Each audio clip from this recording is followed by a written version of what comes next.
요한복음 5장 19절에서 29절까지.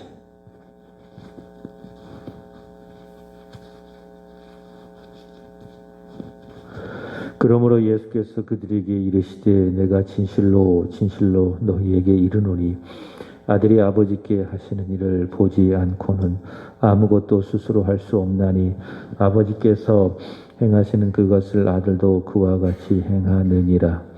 아버지께서 아들을 사랑하사 자기가 행하는 것을 다 아들에게 보이시고 또 그보다 더 큰 일을 보이시니 너희로 놀랍게 여기게 하시리라. 아버지께서 죽은 자들을 일으켜 살리신 같이 아들도 자기가 원하는 자들을 살리시느니라. 아버지께서 아무도 심판하지 아니하시고 심판을 다 아들에게 맡기셨으니 이는 모든 사람으로 아버지를 공경한 것 같이 아들을 공경하게 하려 하심이라. 아들을 공경하지 아니하는 자는 그를 보내신 아버지도 공경하지 아니하느니라. 내가 진실로 진실로 너희에게 이르노니 내 말을 듣고 또 나 보내신 이를 믿는 자는 영생을 얻었고 심판에 이르지 아니하나니 사망에서 생명으로 옮겨졌느니라. 진실로 진실로 너희에게 이르노니 죽은 자들이 하나님의 아들의 음성을 들을 때가 오나니 곧 이때라. 듣는 자는 살아나리라. 아버지께서 자기 속에 생명이 있음은 같이 아들에게도 생명을 주어 그 속에 있게 하셨고 또 인자됨으로 말미암아 심판하는 권한을 주셨느니라. 이를 놀랍게 여기지 말라. 무덤 속에 있는 자가 다 그의 음성을 들을 때가 오나니 선한 일을 행하는 자는 생명의 부활로 악한 일을 행하는 자는 심판의 부활로 나오리라. 아멘. 기드온의 300용사가 있죠. 하나님께서 미디안 연합군을 이기게 하기 위해서 부르시고 또 선택하신 특별한 사람들입니다. 그들을 통해서 하나님께서는 이스라엘 백성들을 구원해 주셨습니다. 저는 믿습니다. 이 새벽에 오셔서 기도하시는 분들이 바로 기드온의 300용사와도 같다. 그래서 이곳에서 물론 우리 개인을 위해서 기도하는 그런 부분도 있지만은 나라를 위해서 열심히 기도하고 또 교회를 위해서 또 목사를 위해서 열심히 기도하여서 믿음도 지키고 또 교회도 지키고 이 나라도 지키는 기도원의 300용사이다. 그래서 그런 어떤 자부심 또 그런 소명을 갖고 좀 힘들지만 이 새벽을 지켜가시기를 주님의 이름으로 축복합니다. 다시 말씀을 드립니다. 개인적으로 이 말씀이 좋아서 그래요. 내가 일하면 내가 일하는 것이지만 내가 기도하면 하나님이 역사하신다. 이런 믿음을 갖고 여러분 기도하는 이 자리 사명을 가지고 마치 기드온의 300용사처럼 지켜가시기를 주님의 이름으로 축복합니다. 내년 3월에는 대한민국의 대통령을 뽑는 선거가 있습니다. 우리는 나라를 사랑하는 마음으로 이 나라에 하나님이 기뻐하시는 지도자가 세워지기를 기도해야 될 줄로 믿습니다. 그래서 요즘에는 여든 야든 대선 후보들이 집중을 받고 있습니다. 그들의 행보, 그들의 말 하나하나가 다 집중을 받고 또 그들이 어디를 갔는가, 또 무슨 말을 했는가, 거기에 다 의미가 있지요. 일반인들이 그렇게 했다면 관심을 가질 이유가 없습니다. 그러나 한 나라의 리더가 되어질 대통령이 될 사람이기 때문에 그가 어디에 갔는지 또 그가 어떤 상황에서 무슨 말을 했는지 많은 사람들의 주목을 받습니다. 왜냐하면 거기에는 특별한 정치적인 의미가 있기 때문이지요. 그들의 행보 또 그들이 던졌던 그 말들을 통해서 그의 역사관도 볼 수 있고 또 국가관도 볼 수 있고 안보관도 볼 수 있고 경제관도 알 수 있고 그래서 그것을 보면서 유권자들은 그들을 선택할 수 있게 되는 것입니다. 여러분 이렇게 하물며 한 나라의 지도자가 그렇다면 하나님의 아들이시고 또 그리스도이신 예수님은 더욱 그러하겠죠. 성경에 기록되어진 하나님의 아들 예수 그리스도의 행적, 또 그가 가르치셨던 말씀, 선포하셨던 말씀, 그것은 다 의미가 없는 것이 아니라 거기에는 다 의미가 있다. 의미가 있다. 어제 말씀드렸던 것처럼 내 아버지께서 일하시니 나도 일하신다. 특별한 의미가 있는 말씀인데, 예수님께서 이렇게 행하셨던 행적들, 요한복음에는 표적이라고 이야기하죠. 그리고 어떤 특별한 부딪히셨던 사건들, 또 그 행적과 사건들 통해서 예수님께서 선포하셨던, 또 전하셨던 그 모든 말씀들에는 다 의미가 있다. 특별히 그 의미는 우리를 구원하시기 위한 의미가 있다. 다 우리를 위해서 예수 그리스도께서 행하시고 선포하시고 가르치시고 말씀하시고, 그래서 예수님이 복음이에요. 예수님의 행적이 복음이에요. 예수님께서 말씀하신 것이 다 무엇입니까? 복음이다. 나를 구원하시기 위한 예수 그리스도의 복음이다라고 하는 것입니다. 특별히 요한복음에 나타난 예수님의 행적, 예수님의 말씀, 그것은 무엇인가? 복음인데, 그것은 예수님께서 강조해서 말씀을 드리지만 하나님의 아들이시다.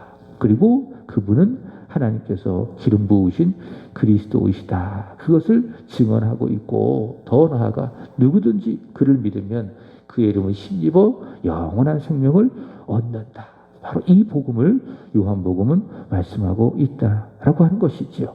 오늘 읽은 말씀은 제가 가진 성경으로는 거의 다 붉은 글씨로 쓰여져 있습니다. 여러분 성경도 어떻게 됐는지 모르겠지만은 다 붉은 글씨로 써져 있습니다. 어떤 의미인가 하면은 예수님께서 직접 하신 말씀이다. 그래서 이제 다 붉은 글씨로 써 있습니다.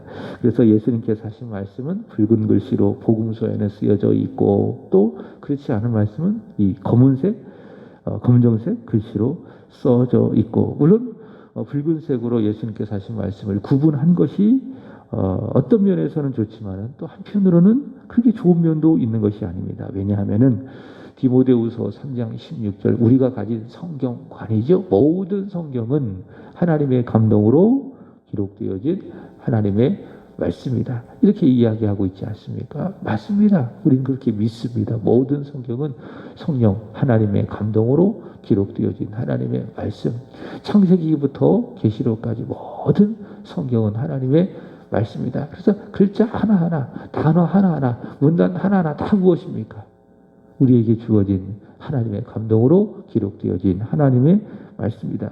근데 여기 그 본문에 보면은 예수님의 말씀을 붉은색으로 이렇게 해놓았는데, 그러면은 좀 뭐라고 할까요? 예수님의 말씀은 중요하고 또 그렇지 않은 검은색 말씀은 덜 중요하고, 이렇게 이제 오해할 수 있는 여지가 있다. 그래서 보수적인 신학을 갖고 있는 분들은 이렇게 성경을 출판할 때에 다 이게 붉은 글씨라기보다는 예수님의 말씀이든 또 그렇지 않은 말씀이든 색깔을 두지 않고 일반적인 글씨로 이렇게 출판하는 것을 볼 수가 있습니다. 그 보수적인 신앙과 또 신학의 표현이죠. 전 개인적으로 그렇게 생각을 합니다. 붉은 글씨는 예수님의 말씀이기 때문에 더 중요하고, 또 그렇지 않은 말씀은 또 덜 중요하고, 그게 아니라는 거예요. 붉은 글씨든 또 검은색 글씨든 무엇이다. 하나님의 감동으로 기록되어진 하나님의 말씀이다. 이런 믿음을 갖고 우리가 성경을 대해야 되는 겁니다. 늘 말씀을 드리지만은 하나님을 사랑하는 것은 성경을 사랑하는 겁니다. 하나님의 말씀을 사랑하는 겁니다. 우리는 세상 뉴스에 귀를 기울이지 말고 하나님의 뉴스, 굿 뉴스, 복음에 귀를 기울이고 그 말씀을 우리 마음에 담아야 되겠죠. 자, 다시 말씀드린다면은 모든 성경은 하나님의 감동으로 기록되어진 하나님의 말씀이다. 자, 붉은색 예수 그리스도의 말씀도 하나님의 말씀이고, 또 검은색 그것을 설명하는 말씀도 하나님의 말씀, 모두가 다 성령의 감동으로 기록되어진 하나님의 말씀이다 라고 하는 겁니다. 자, 오늘 본문은 예수님께서 안식일에 베데스다라고 하는 것은 자비의 집이죠. 거기에서 38년 된 병자를 말씀으로 고치시자 유대인들이 예수님을 박해하기 시작했죠. 두 가지 이유입니다. 첫 번째로는 그가 안식일에 규례를 어겼기 때문에 유대인들은 39가지의 안식일의 규례를 세부적으로 정해놓고 그것을 지켰는가, 지키지 않았는가. 생명을 구원하는 그 안식일의 본래의 목적을 상실한 채 그저 기계적으로 종교적으로 안식일을 지켰는가, 지키지 않았는가, 그것으로 사람을 판단하기도 하고 또 정죄하기도 하고 그렇게 했다고 했죠. 근데 예수님께서 이 안식일에 병자를 고치시니 예수님은 하나님에게서 온 분이 아니다. 이렇게 이제 보고 예수님을 박해하기 시작을 했죠. 그러자 예수님 그 박해 앞에서도 물러서지 않고 오히려 그들의 이 분노에 기름을 붓는 말씀, 그들의 박해를 더 강하게 하게 하는 말씀 무엇입니까?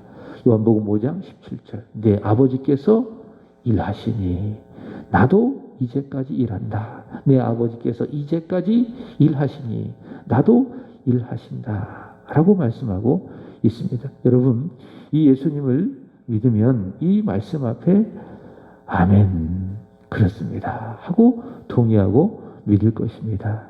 그리고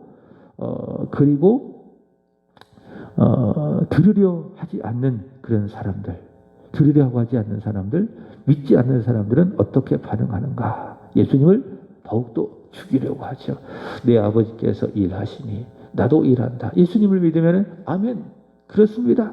과연 예수님은 하나님의 아들이십니다. 지금도 하나님 보좌 우편에서 나를 위해서 기도하시는, 일하시는 하나님 아들이십니다 라고 믿게 될 겁니다. 그러나 믿지 않는다면, 예수님을 불신한다면 어떻게 합니까? 유대인들처럼 18절 예수님을 더욱 죽이려고 하는 겁니다. 왜냐? 예수님은 안식일을 범할 뿐만이 아니라 하나님을 자기의 친아버지라고 하여 하나님과 자신을 동등됨으로 삼으려고 했기 때문에. 자, 그래서 참고로 말씀을 드린다면 하나님의 아들은 곧 누구십니까? 하나님이십니다. 사람의 아들은 곧 사람이죠. 마찬가지로 하나님의 아들은 곧 하나님이시다. 그래서 예수님께서 하나님의 아들이시다라고 하는 것은 그분이 곧 누구시다? 하나님이시다. 바로 이 말씀이 그래요. 하나님을 내 아버지라 하면서 이것은 마치 하나님과 자신을 동등으로 삼으려 하심이라. 예수님은 누구시다고요? 하나님의 아들이시고 동시에 그는 하나님이시다라고 하는 겁니다. 자, 이런 박해가 있습니다. 또 살해의 위협 앞에 예수님 물러서지 않는 것입니다. 그죠? 박해 앞에서 물러서지 않고 오히려 더 강하게 내 아버지께서 일하시니 나도 이제까지 일한다. 내 아버지께서 이제까지 일하시니 나도 일한다. 이렇게 말씀하시면서 더 물러서지 않고 또 살해 위협하니까는 또 물러서지 않고 더 강해지시는 것입니다. 그래서 예수님께서 오늘 말씀을 통해서 그들과 논쟁하는 것이죠. 이게 예수님이십니다. 여러분, 예수님은요 어떤 분이신가? 강자 앞에서는 더 강해지십니다. 그리고 약자 앞에서는 약해지십니다. 이게 예수님이세요. 강자 앞에서 강해지고 약자 앞에서 약해지심. 예수님께서 요한복음 4장에서 사마리아 여인을 만난 경우가 그렇지 않겠습니까? 사마리아 여인은 약자죠. 그 약자 앞에서는 예수님도 약해지시는 거예요. 그리고 그의 영혼의 상태를 아시고 그를 위로하시고 그 영혼을 구원하여 주시고. 여기 유대인들은 강한 사람 아니겠습니까? 율법을 철저하게 지키는 사람, 기득권을 가지고 있는 사람, 그 사람 강한 사람 아니겠습니까? 이 강한 사람 앞에 예수님은 더 강해지시는 것입니다. 이게 예수님이십니다. 그러나 우리는 반대지요. 약자 앞에서는 강해지고 또 강자 앞에서는 약해지고. 이게 우리의 비겁함이죠. 이것이 바로 우리 죄인의 모습이죠. 그러나 예수님은 그렇지 않다. 강자 앞에서는 더 강해지고 그들에게 예수님을 하나님을 아버지라 부르시는 하나님의 아들이시고 동시에 그리스도이시고 그리스도 되심을 더 강하게 선포하고 있다라고 하는 겁니다. 여러분, 이 말씀들 19절부터 29절까지의 이 말씀들은 예수님을 믿지 않는 유대인들을 향한 말씀, 또 저항의 말씀이지만은 이 말씀을 잘 읽고 또 우리가 마음으로 믿게 되어지면은 영생을 얻는다. 그러니까 예수 그리스도의 하나님의 아들 되심을 그들에게 저항하면서 나타내시는 변증적인 성격을 갖고 있지만은 이 말씀을 잘 우리의 것으로 삼으면 이것이 무엇인가? 이것이 바로 구원이다. 그래서 우리가 여러분 이 말씀만 잘 내 것으로 삼잖아요. 그럼 영혼의 구원을 받는데 아무 이상이 없습니다. 제가 얼마 전에 말씀을 드렸죠. 로마서 8장은 성경이 반지가 있다면은 그 반지를 로마서라고 이야기하고 그 반지 속의 보석이 로마서 8장과도 같다. 그래서 루터가 이야기하기를 로마서 8장만 있으면 우리가 구원받는데 아무런 지장이 없다. 그렇게 이야기하지 않았겠습니까? 저는 개인적으로 오늘 말씀도 마찬가지라고 믿어요. 이 말씀 19절부터 29절까지 말씀만 우리가 잘 믿는다면 우리 영혼의 구원을 받는데 전혀 문제가 없다라고 하는 거예요. 어떻게 보면은 요한복음 3장 16절을 또 이렇게 풀어서 말씀하신 것과도 같다. 요한복음 3장 16절이 성경의 축소판이라고 이야기하죠. 우리가 잘 알고 있는 하나님이 세상을 이처럼 사랑하사 독생자를 주셨으니 이런 그를 믿는 자마다 멸망하지 않고 영생을 얻게 하려 하심이라. 이 말씀만 믿으면 어떻습니까? 우리 영혼의 구원을 받는 것이지요. 마찬가지입니다. 그 말씀을 또 푼다면 19절부터 29절까지 말씀인데 세 가지로 말씀을 드리고 싶습니다. 첫 번째로는 하나님은 일하신다. 하나님은 아들을 통해서 일하신다. 하나님은 아들 통해서 일하신다라고 하는 거예요. 19절 보시면은 내가 진실로 너희에게 이르노니 아들이 아버지께서 하시는 일을 보지 않고는 아무것도 스스로 할 수 없나니 아버지께서 행하시는 그것을 아들도 그와 같이 행하시느니라. 예수님 그렇게 말씀하시죠. 이것을 받고 이야기한다면 하나님은 하나님의 모든 역사, 하나님의 일 누구를 통해서 하신다? 아들을 통해서 하신다라고 하는 거예요. 하나님의 역사는 하나님의 일은 하나님은 바로 아들을 통해서 이야기하시고 또 역사하신다라고 하는 겁니다. 그래서 우리 기독교를 뭐라고 이야기해요? 예수교라고 이야기하는 거예요. 예수교. 하나님께서 아들 예수를 통해서 말씀하시고 일하시기 때문에 기독교를 뭐라고 이야기하죠? 예수교라고 이야기하는 거예요. 이슬람교 같은 경우에도 하나님을 믿습니다. 하나님을 믿습니다. 그러나 그들은 기독교라고 이야기하지 않아요. 왜? 아들이 없기 때문에. 유대교도 마찬가지. 오늘 유대인들이 믿고 있는 종교를 유대교, 그들만의 종교를 유대교라고 이야기해요. 그 유대교를 기독교라고 하지 않아요. 왜? 거기에 누가 없습니까? 아들, 예수 그리스도가 없기 때문에. 그러나 우리 기독교는 하나님을 믿어요. 예수교라고 이야기해요. 왜? 하나님께서 아들을 통해서 역사하시고 일하심을 믿고 있기 때문에. 하나님이 어떻게 말씀하시는가? 아들을 통해서 말씀하신다. 하나님이 어떻게 일하시고 역사하시는가? 누구를 통해서? 아들을 통해서 일하시고 역사하신다. 성경에 나오는 하나님의 모든 역사는 하나님 아들을 통해서 행하신다라고 하는 겁니다. 예를 든다면 히브리서 1장 2절 이렇게 이야기합니다. 하나님이 이 모든 마지막 날에 아들을 통해서 우리에게 말씀하셨다라고 하는 것이죠. 그래서 구약시대에도 하나님께서 말씀하실 때에는 성육신하기 이전에 성자 하나님의 아들을 통해서 하나님께서는 하나님의 백성에게 말씀을 하셨고요. 그렇죠? 그 역사가 하나님은 때로는 선지자를 통해서 또 율법을 가르치고 절했던 제사장들을 통해서 하나님께서 하신 것이고요. 늘 아들이 중보자입니다.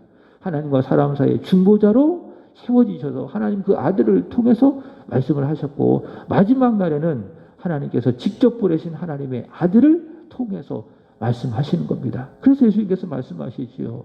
나를 본 자는 아버지를 보았거늘. 그래서 아버지의 말씀을 듣기 위해서 누구에게 가야 돼요? 예수님에게 가야 되는 거예요. 우리가 기도할 때도 마찬가지입니다. 예수님을 통해서 아버지께 가는 거예요. 예수님을 통한 믿음으로 말미암아 하나님 아버지께 나아가 우리의 바람과 우리의 간구를 아뢰는 것이 무엇입니까? 그것이 바로 기도입니다. 그리고 마지막으로 어떻게 기도하죠? 예수님의 이름으로 기도합니다. 하나님의 모든 역사는 바로 아들을 통해서 이루어진다. 요한복음 1장 3절 만물이 그가 없이는 된 것이 하나도 없느니라. 하나님께서 이 세상을 창조하실 때에 누구를 통해서? 아들을 통해서 이 세상을 창조하셨다. 그래서 아들은 누구십니까? 창조주예요. 지금도 만물을 만물로 붙드시는, 말씀으로 붙드시는 섭리주이시다라고 하는 것입니다. 자, 정리한다면 첫 번째, 하나님은 누구를 통해서? 아들을 통해서 일하신다. 그래서 예수님이 말씀하는 것이죠. 아들이 아버지께서 하시는 일을 보지 않고는 아무것도 스스로 할 수 없나니. 예수님이 바로 인식하고 있는 것이 그것입니다. 하나님은 나를 통해서 일하신다. 내가 하는 모든 일들은 하나님 아버지가 보셔서 나에게 맡겨진 일이다. 하나님의 입장에서 하나님은 아들을 통해서 일하신다. 아들을 통해서만 역사하신다라고 하는 겁니다. 자, 그렇다면 두 번째, 하나님께서 아들을 통해서 하시는 하나님의 일은 뭐냐라고 하는 것이지요. 오늘 말씀해 보시면은 살리는 일이라고 이야기합니다. 21절 보시면은 아버지께서 죽은 자들을 일으켜 살리신 같이 아들도 자기가 원하는 자들을 살리시느니라. 여러분, 죄는 이 세상을 다 죽였습니다. 사람들을 죽였고 온 세상을 다 죽게 만들었습니다. 그게 죄입니다. 또 죄인이 하는 일이 다 그겁니다. 죄인이 하는 일이 무엇입니까? 어떻게 보면 다 죽이는 일이에요. 때로 환경을 파괴하기도 하고, 또 때를 따라 사람을 죽게 하기도 하고, 의도했던 의도하지 않았던 사람을 죽게 하기도 하고. 어제 뉴스를 보니까는 고양시에서 일가족 3명이 죽은 채로 발견이 되었다고 하더라고요.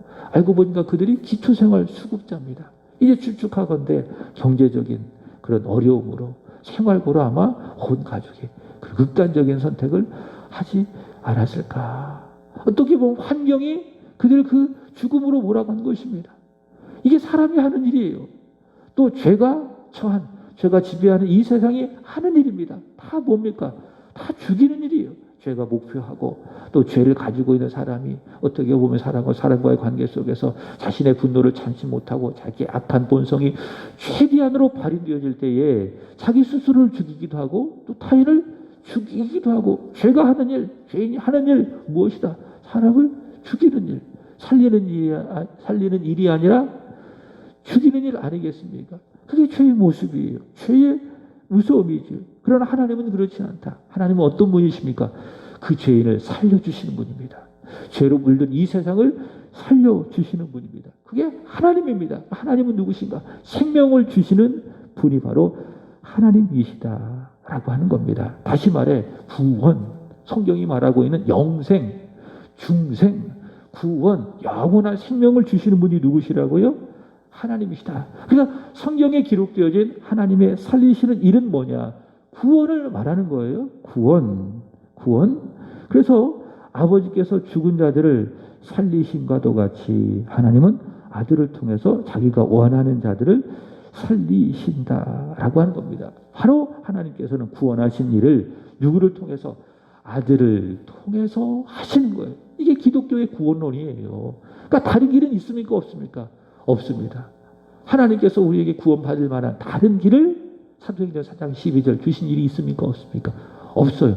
아들 외에, 아들을 통해서만 우리는 구원을 받을 수 있습니다. 다시 말해 살림을 받을 수 있습니다. 왜냐하면 예수님은 길이시고 진리시고 생명이시고 예수님을 통해서는 아버지께로 갈 자가 없기 때문에 하나님은 아들을 통해서만 우리를 살릴 수 있는 것입니다. 그래서 어떻게 해야 돼요? 아들을 믿어야 되는 겁니다. 세 번째 말씀. 그러므로 아들을 믿어야 돼요. 유대인들처럼 율법을 믿어서는 안 돼요. 그저 그들이 믿고 있는 하나님만을 믿어서는 안 돼요.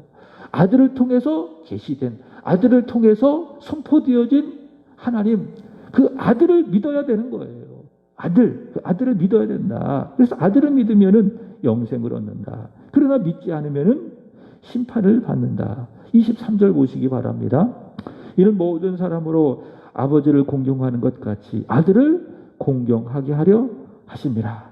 아들을 공경하지 아니하는 자는 그를 보내신 아버지도 공경하지 아니하느니라. 여러분, 유대인들은 누구예요? 하나님을 공경하는 사람들이에요. 하나님을 경외하는 사람들이 오늘 예수님을 대적하고 있는 유대인들입니다. 근데 그들이 하나님을 공경한다고 하면서도 아들을 공경하지 않고 있습니다. 이것은 예수님이 뭐라고 말씀하신 겁니까? 너희가 아들을 공경하는 것, 아들을 공경하지 않으니 하나님을 공경하는 것이 아니다.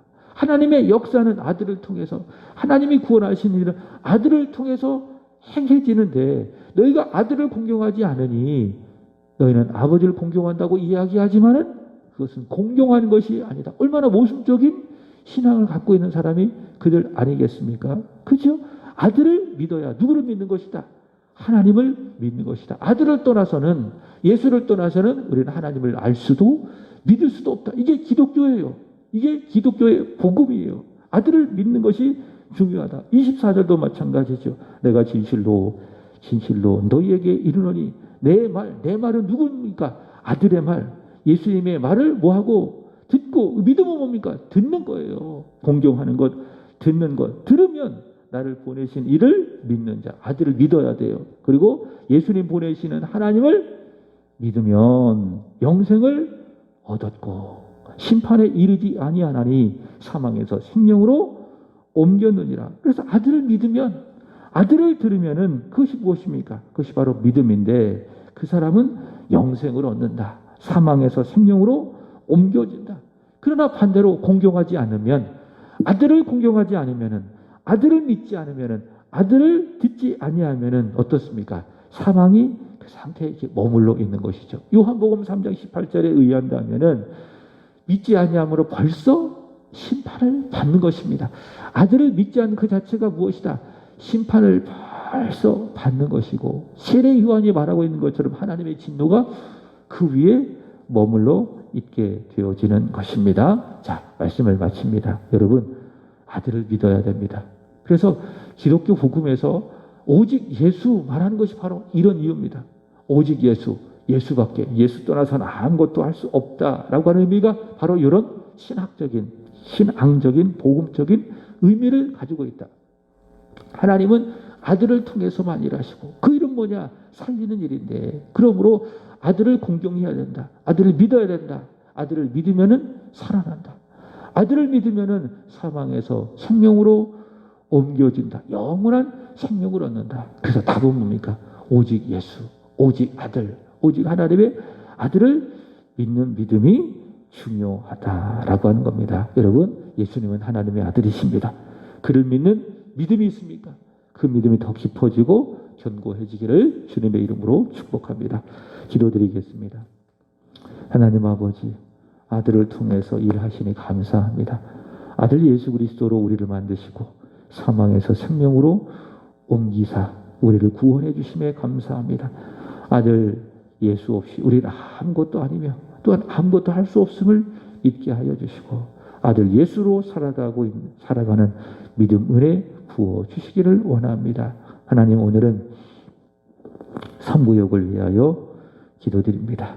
선우경 정순복 집사님, 박종수 박범진 씨, 이정혜 권사님, 허진목 박수연 권사님, 허참희 허찬희, 최석진, 정순영 집사님, 최효진, 최병우, 하나님 특별히 우리 정순복 집사님의 가정을 축복하시고, 우리 선우경 씨, 예수 그리스도를 마음으로 믿게 하여 주시고, 아들을 통해서 일하시는 하나님의 역사를 바라보며 사망에서 생명으로 옮겨지는 은혜의 복이 있게 하여 주옵소서.